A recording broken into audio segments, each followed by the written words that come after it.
Want to switch sides? Yeah, you want to? Yeah, let's change it up. Oh. What? You ever see three-card Monte? What's it called? Three-card Monte? Three-card Monte, so you have basically three here, and it's just like, where's the ball, where's the ball, Like where's they the do, ball? like they do it on the. In the streets of New York City. Yeah, but they also do it on the scoreboard of like baseball games. Oh, sorry, I didn't realize we were live. I mean, we're live. Like this is being broadcast on like live. Is this being? Oh, okay. Yes, it is being broadcast. PhiladelphiaEagles.com, best website around. All right. Howie, you guys have locked up a lot of your young offensive players, like basically all of them. With that being said, going into the draft, do you feel a need to prioritize that side of the ball? I think we got to be really. Sorry. Oh, okay. I was intrigued by the question. Yeah, I think what we try to do to the best of our abilities is go into the draft trying to fill as many needs as we possibly can through free agency, so that we can be open to the best players in the draft. Well, following up on that, Nick, what does that do for you when you know that these guys are going to be together for the next at least 3 years, most of your offense? What does that do for the offensive coaches? Yeah, I think that's really exciting. I think it's exciting as not only offensive coaches, but also just the culture of our football team. That these guys like are going to continue to grow as football players, grow as leaders, grow in culture with as a team, and so that's really exciting. And you know what? It's like it's exciting for the football team, but gosh, when you're a coach and one of your players, gets the big extension like that, it's really an unbelievable feeling. I think when I first got here, I kind of went through that. Some of the indie players, when I left, were starting to get paid, and you're like, oh man, it was tough not to be around for that. And now I'm being able to experience that here with the Eagles. It's really a special thing because it changes these guys' lives forever, and their families' lives, and their kids and their grandkids. What an unbelievable thing, and just so happy for our guys that have done that. And so it's like, yeah, it's really important, and you're just, and as far as all those things I talked about, and then also, just an awesome experience to be able to have with these guys. Howie, in the last 6 drafts, you've only drafted 3 cornerbacks, and none of them higher than the 4th round. And any draft that you've overseen, there's only been one that's been drafted in the 2nd round. Why do you hate cornerbacks? No, I'm only kidding. Hate. Put you up to this question. You've found alternative ways to kind of fill the position with varying degrees of success. How do you view that position and how you've evaluated it, and what have you learned from past mistakes and successes? Yeah, I think that obviously corners are a huge part of playing defense in the National Football League right now. We always talk about affecting the passing game, and just like on offense, we talk about the offensive line and having skill guys. We talk about the defensive line and having guys who can cover on the outside, on the inside, and how much that helps you. Obviously, 2 years ago, I think we were number 2 in pass defense, and we had 2 guys who, one was a second team. We were number 1. Thank you, Ruben. And we had Slay made the Pro Bowl, and James was a second team All Pro. And I think that that just goes to show how important that is to playing good defense. So. Always, I felt that's a priority. Obviously, when you give those numbers, those are compelling. We found different ways, and really going back to me being here, and even as a personnel director, we have signed some Pro Bowl caliber corners or traded for Pro Bowl caliber corners. So we've kind of probably done it a different way, but. Yeah, you're right. Obviously, those numbers are what they are. When you look at the turnover, did I answer that, Jeff? Was there a second part of that? Well, just in terms of you've had some of them. I guess they're all different in terms of when they haven't panned out. Has there been a unifying theme in terms of when you looked at that position, and maybe how you can look at it differently in terms of having success drafting at it? Yeah, and some of those second-day guys maybe had more success after they left here than they did here as well. So I think going back and looking at the things that you've missed on is important, and we've certainly done that at the cornerback position. When you look at the turnover, at the defensive coordinator spot here. How do you balance wanting to get players that might fit a scheme or a system versus the realization that these players might outlast some coaches? Yeah, well, obviously have a lot of faith in our coaches, and everything we're doing here is to do something not only for the short term but the long term. And with Coach Fangio taking over our defense, his influence has been on our previous defense coordinators as well. So it's not like we're starting from scratch. And so I think it's important that we're not bringing in players that we like, but also kind of fit what we're trying to do defensively. And so, Coach Sirianni does a great job of having that interaction on a continuous basis between us and the coaches. And obviously we talk all the time, and it's just important. If you bring in a really good player who doesn't fit what you're trying to do offensively or defensively, it just may not work. And just because somebody's having a lot of success somewhere else in a particular scheme or system doesn't mean that the flip side would also work here. However, whenever you have as many contract extensions as you do, what goes into the risk assessment of having that many? What risks are you accepting in those? Well, I think first, a tremendous amount of credit goes to Jeffrey Lurie, and allowing us to be aggressive and do these contracts early. And really, when you're able to do that and able to be in a position to lock down the caliber players that we think we've locked down over the last couple of weeks, it really gives you tremendous flexibility as you build your team going forward.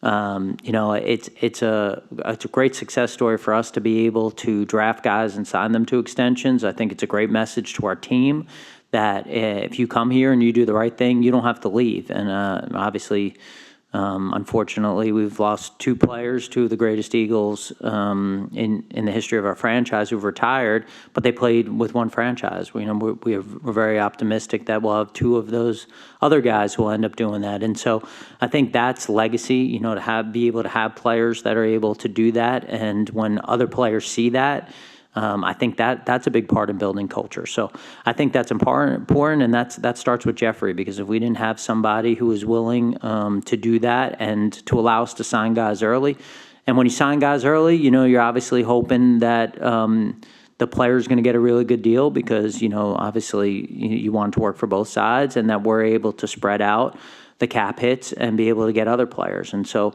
by doing these deals early, we're hopeful that, we believe in the players we're doing it with, and we're hopeful that it'll allow us to continue to add to our team. But it all starts with Jeffrey. When you talk about a prospect ceiling and the player development that goes into that, are there positions where you find that is more likely to happen, and positions where you maybe want more of a finished product?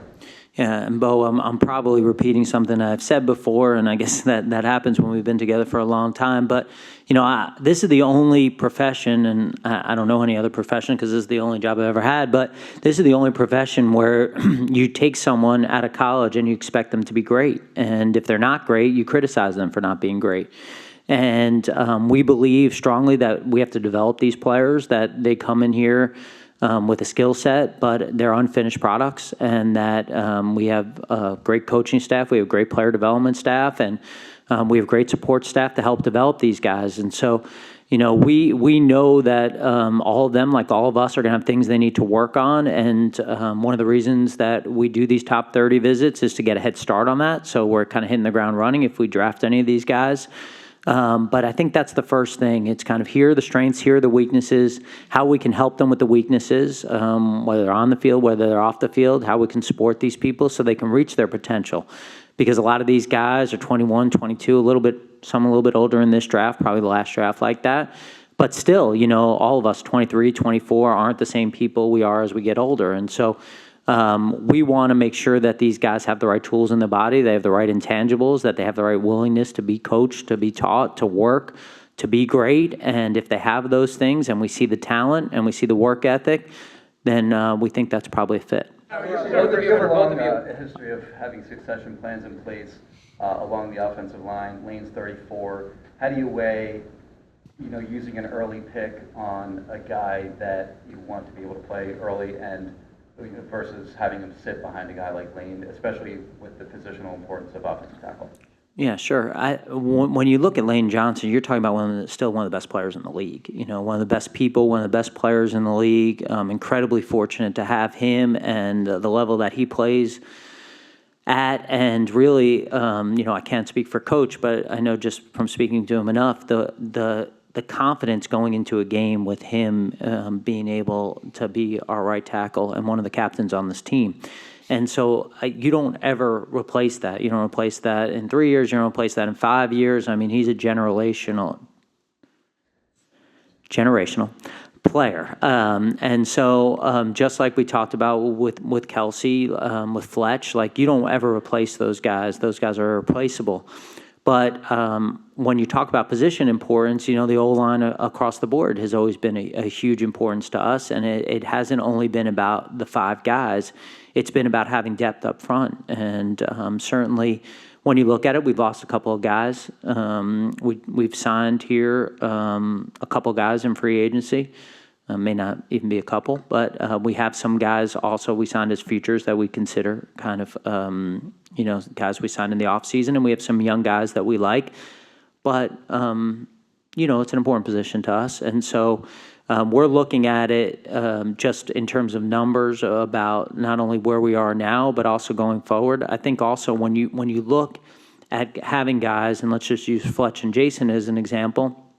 I don't think I ever talked this long during questions. I'm doing good job. Nice chewing the clock. Thank you. Yeah. I think that when you look at that, like you have two options, right? You can kind of tell people stories about work ethic and how guys played and how they led, or you can have them watch that. And so for us, when we drafted Cam, we're still always trying to recruit Jason to keep playing for as long as he felt comfortable playing. But at the same time, having him be able to study how Jason practices, how Jason leads, how Jason takes notes, instead of saying, man, Cam, you should have seen how Jason Kelsey led, how he practiced, how he takes notes. Like, we think that gives him the best potential to reach, the ability that he can do, and the same for Jordan and Jalen. So there's benefits to that. In the short term, you could say, well, like Cam sat for a year, really, and so maybe you could have gotten some bigger bang for your buck with that second-round pick in the short term. But we think over the long term, and we're trying to do things that are the best for this team over the long term, that it makes sense for these guys to be around these great players. Howie, this is our first time talking to you since the Hassan Reddick trade. That was a good answer. Thank you. First time talking to you since the Hassan Reddick trade. I guess what went into the decision to move on from a player that's still reasonably in their prime, and how hard will it be to make up for that production? Great player. Hassan had a great 2 years in Philadelphia, obviously. Camden kid, played at Temple. Couldn't have been more excited to sign him. So it's bittersweet to lose a player and a person like that. As the offseason went along, and we added Bryce, who we're incredibly excited about, brought back Josh, drafted Nolan Smith in the first round. BG came back. We have some young guys at that position who we're excited to develop. And through the conversations with the Jets, we felt like it was a win-win situation, but always hard to get rid of players and people like Hassan. Nick, you and the coaches kind of come into this process later. What have you learned now that you've been here for a number of years to kind of get your sort of opinion of what types of players you want? Yeah, I think what you learned out of this is like how much work goes into, before we even step in as coaches, there's been so much work, so many different grades, that from different scouts, so much work on all the detail that goes into the player, and Howie's got a lot of things to listen to and then have to make a decision on at the end of the day. And so I admire that, of how much work goes into it and how much information Howie has to get, and then have to make a good decision from that. It's an amazing process. It makes you think so much of, how a team works, in season, and how, and everything that goes into getting ready for a game on Sunday. It's quite remarkable there. As far as the type of player I think you were really asking, I think at the end of the day, it first comes down to, everyone has to have talent to get into the door, right? I mean, you can't be the best person in the world, have no talent, but it starts with talent, and that starts from, you watching the tape, seeing all the times and all the different things. And then it goes into the, I think at the end of the day, we tried to make it really simple as far as, is the guy tough? Does he love football? And is he have high football IQ? And we get all the information on the character from the scouts, but that's what we're always trying to figure out as coaches: are they tough? Do they love football? And do they have high football IQ? Because in my experience, and with around good players, those are the guys that you can't go to the game without. Like, man, the guys that have those three qualities, you can't go to the game without them. You feel like they're constantly succeeding, and they have the ability, God willing, to reach their ceiling.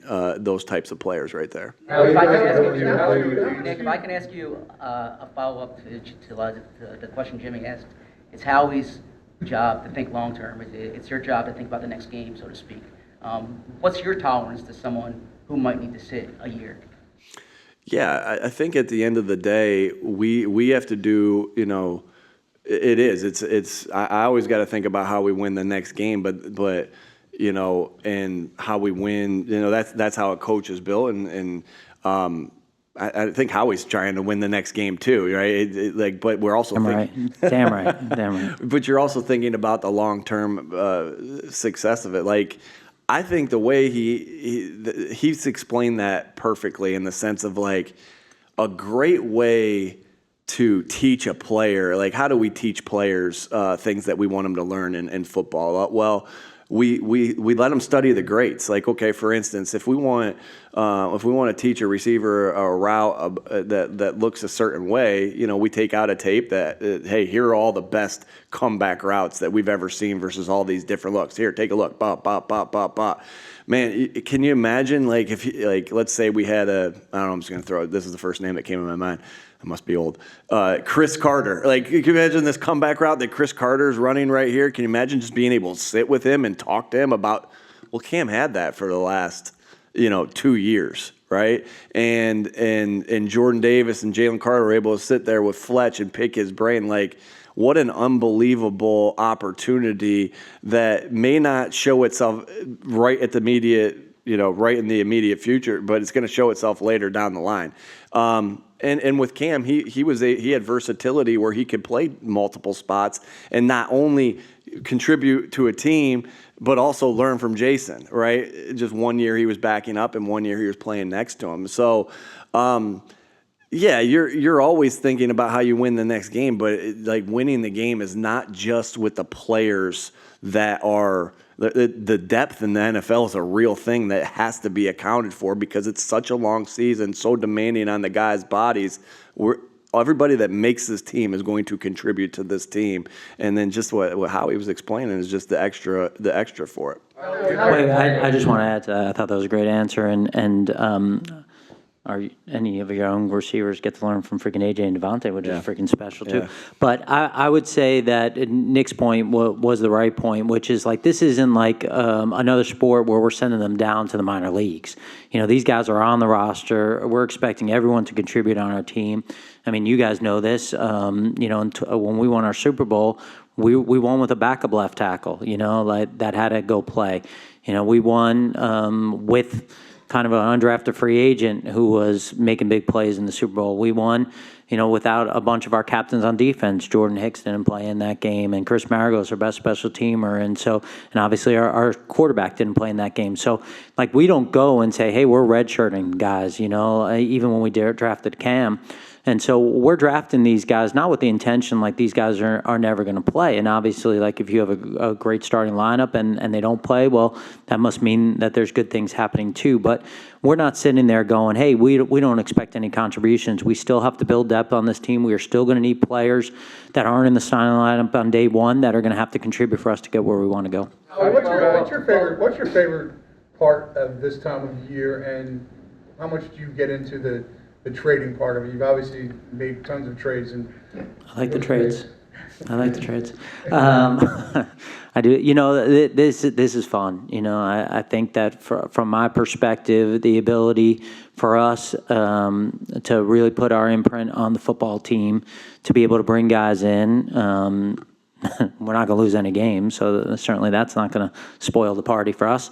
I think it's just it's a great time of year to see our scouts, our football ops, our coaches, our whole building really come together. I think it really builds the culture that we're trying to do off the field for all of us to come together and have this period and process that we go, because a lot of people are part of this. And, we start that after the draft talking about all the people, because that's all the people that come together to do this in every department when guys come in here, when we have the visits to get us the information. So I think it's just a very special time of year. It's a lot of fun. I like talking to the other teams in the league and trying to figure out if there are opportunities to work together.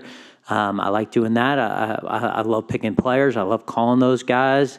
And then when you have days like today, and we've had a couple of times, and you draft guys, and then you see them come in with their family, and you see how much their life's going to change. Smitty will maybe buy dinner or something. I don't. It doesn't seem like he's got grand plans for that money, but I think that just seeing that, and like Coach said, just knowing that, like, we had some small part of the legacy that he's going to put on this city, and selecting him, and just thinking about the moment where we make that pick or we make that trade in Smitty's case, or, Landon and him falling to the second round, or Jordan in that process, just to name a few guys. I mean, it's special. It's kind of one of the reasons, obviously, we do this to win championships. That's our first thing, but to also just have legacy and to have good people, and I'm proud of that. I'm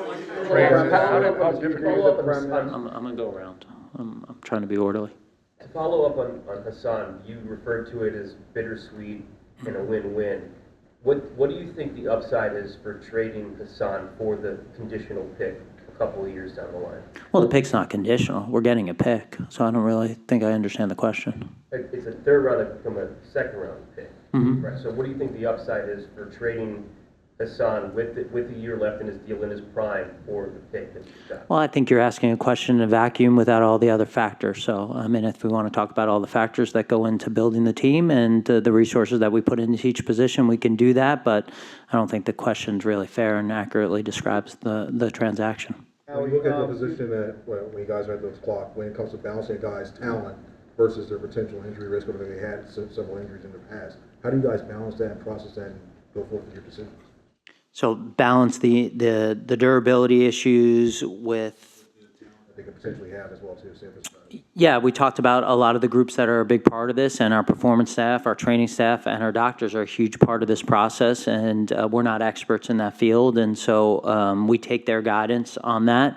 We put a grade based on what we think the player is going to be, not only this year, like we talked about here with Bo, but what the player is going to be, 3, 4, 5 years down the line when we develop them at really the best of their abilities. And then we come in and we meet with the doctors and we talk about their ability to play through it. Durability is a huge part of this game. Having guys on the field is a huge part of how we have success. And so that is a huge part of it, and that's a factor at the end of the day. And so, a lot of times, you're looking at a player, you love a player, but there's concern about, being able to get into the second contract. And so you got to weigh that and where you're willing to take the guy versus maybe a guy at the same level at a different position, or maybe a click below, but the guy hasn't missed a game and you feel really confident. So I think that's all the information that goes into weighing these decisions. What is Stoutland like during a pre-draft process when he gets hot on a prospect? I don't know if there's any stories that go along with that, but and the general benefit of having him in the building. Yeah, Stout's like he's we've been together for so long. He's like a family member, It's like I feel like if you just came in and you didn't know and you saw. You saw some of the discussions, you'd be like, it would be like, whoa, what's going on here? And it's all because of passion. He's incredibly passionate about what he does, and the people in his room. And obviously, we've been really successful with those guys. Not perfect, but successful with those. And us, going through this process, we're passionate about it. I think that one of the things that has really worked well is we kind of see players the same way, and that doesn't mean there aren't differences of opinion, but we see them, we work through it together. When he's passionate about a guy, a lot of times we're passionate about a guy, but it's funny because he doesn't want to know anything, before the fact. So you kind of give him a list, and I may have told this story last year, but last year he's like, I found a guy, this guy, special. He's like, I found a sleeper. I'm yeah, Stout. He's going in the top 10. Do you agree with the premise that this draft is top heavy? In terms of like in terms of like in the first day, second day, like in terms of what's the premise? Yeah, the first 2 days, and maybe even just the first 2 rounds. Yeah, it's funny because people have come to me and kind of said internally and said there's kind of been some stuff talked about this draft, and I always say this, Jeff. You tell me who's going to be at our pick, and I'll tell you if the draft's deep or not. And so, like last year, we're sitting there, and we're in the 6th and 7th round, and it's like we were like couldn't wait to get on the clock because of the players that we were enthusiastic about and that we drafted. And so, I think the draft depth is based on who's available to you at each of your picks. So I think it's going to be dependent on that. When we're picking on the 3rd day, if there's guys that we have 3rd-round grades for, it's a great draft for us, So that's how I kind of view the draft. It's just who's available to us when we pick. You made a few references about, I'll come. you made a few references about looking long-term, looking at the future. You probably have more security than almost any GM in the league. You might not agree with that, but you do. You've been here since 2010. We know how Mr. Lurie feels about you and the job you've done. So what advantage does that give you to be able to think down the line, to be able to think long-term when you're not sitting here thinking, I've got to do this now to save my job? Yeah, Ruben, I would say this. I'd say my only goal is to win as much as I possibly can, and if I'm not good at that, I shouldn't be sitting in the seat. And so that's the only thing I think about. I think, how do I put this team in position? But I also feel like it's my job. I'm a caretaker in this franchise. I'm not going to be here forever. And I think it's my job to make sure that I leave this franchise in better place than when I got it. And to be honest, when I got it, it was in pretty good hands. And so everything that I'm trying to do is to make sure that the bottom doesn't fall out, that we're not in a position where we have to sustain, a rebuilding time. We're always trying to retool. And how do you do that? You get out in front of problems. And so, that's how I think about it. I feel like, the way I think about things is like I'm not sitting here just wanting to compete in 2024. I want to do nothing other than win a world championship this year. Like that's number one priority. But I also want us to put us in position to do it in 2025 and 2026 and 2027. And if I'm not sitting here, I haven't done a good enough job. And so the reason that I was planning on sitting here is because I plan on doing a good job and making sure this team has enough talent that our coaches are in a position to win every game. How does this year compare, Howie, to past years in your confidence in being able to guess what's going to happen before your pick in the first round?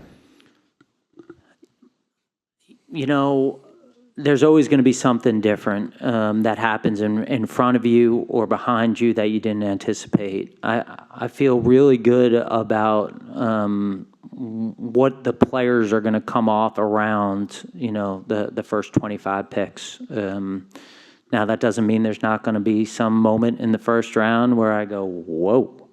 But I feel good about that. I think that when you're picking in the middle of the second round, there's probably a little bit more curveballs that come your way, but we will be prepared for it. We will go. We don't do many best outcome scenarios. We work with this will be the worst case, and even in our worst case situation at 22 and 50 and 53. We'll be able to improve this football team. How you've spoken in the past about the pressures and the pluses and minuses of hometown players. This year, there's a lot of attention about Jeremiah Trotter Jr. It's a unique situation. Mm-hmm. How nuanced is that evaluation because of all that comes with the history of Jeremiah Trotter? I'm biased towards our hometown players. I'm biased towards the people who have legacy with this franchise. So I think that's hard, and I think that's why when Coach talked about getting a lot of the information and trying to get myself out of that moment and just trying to make the best decision for the Philadelphia Eagles and not making an emotional decision. And so I think when you talk about any of the guys who are local, and we just talked about trading a guy who was local, it's hard not to want to keep guys who have Philly ties, who understand what it's like to play here, or to bring those guys in. And I do think it's a plus. It's a plus to bring someone in this atmosphere who understands what it's like. And this is the best atmosphere in the National Football League. And I think that, they know that when you win, it's like nothing else that you experience that. But it's different for people who haven't experienced that before. You mentioned liking the trades. You mentioned liking I'll get these two. And then I'll go back. Okay.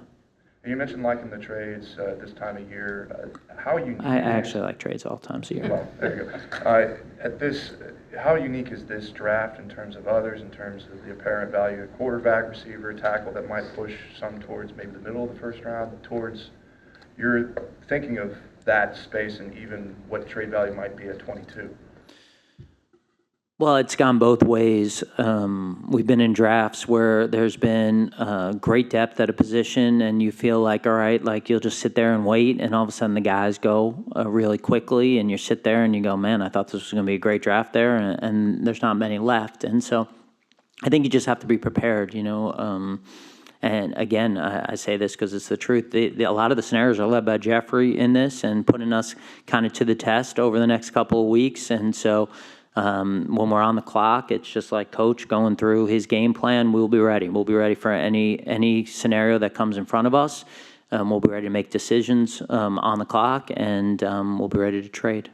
I was just going to ask about the uncertainty still kind of surrounding Isaiah Rodgers. Does that impact how you approach the draft, not knowing, or do you think you might know something in these next 7 days or so? Well, it goes back to that we got to view the draft as what's best for the long-term version of the Philadelphia Eagles. If the long-term vision of our needs and our positional priorities is met with the short-term kind of impact, that's a beautiful thing.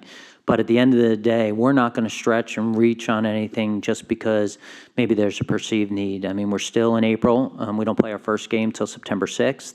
We're going to have a lot of opportunities to continue to improve this team. The talent acquisition season is not going to stop after the draft. We're going to continue to look. We're going to continue to try to get better and do whatever we can so that we're the last team standing. Can I sneak one in with Nick real quick? What's that? Can I sneak one with Nick real quick? You want one? Sure. Yeah. I wanted your perspective on having two receivers now that are getting paid top-tier money and problems that could present, but also how you navigate that. I'm sorry, say that one more time, Dave. Your perspective on having two receivers who are both making top-tier money and how you navigate any potential problems that could. I think at the end of the day, the problem, any problem that would happen is because, you know, there would be jealousy between one, but these two guys love each other. Like, I hate to say it, like, I mean, these guys are connected. These two guys have a great relationship, and that's what you're trying to create for your entire football team. And it's a great example. Like, I feel like I'm able to use them a lot as far as the example of how teammates respond to each other. Like, Devontae is genuinely happy when AJ has a good game, and AJ is genuinely happy when Devontae has a good game, and they help each other get better throughout the week. Like, you know, I can think of just play after play where just the excitement that one guy is excited. Like, I see AJ, I see them celebrating after a play with the same handshake that Devontae used to use at Alabama with some of his closest friends. Like, it's so cool. Their relationship's really, really cool. And these guys, again, that's the best way I say it. These guys love each other, right? And that's a special bond that I know money that's not changing anything, right? Because these guys have grown and worked hard together, like both continue to get better because of who they are as players, but also from the help of each other. You know, Devontae helping AJ get better and AJ helping Devontae get better. So it's a special relationship, and yeah, I can't be more excited to have those Coach, do you want great players? Yeah, we'll take them. Thank you. All right.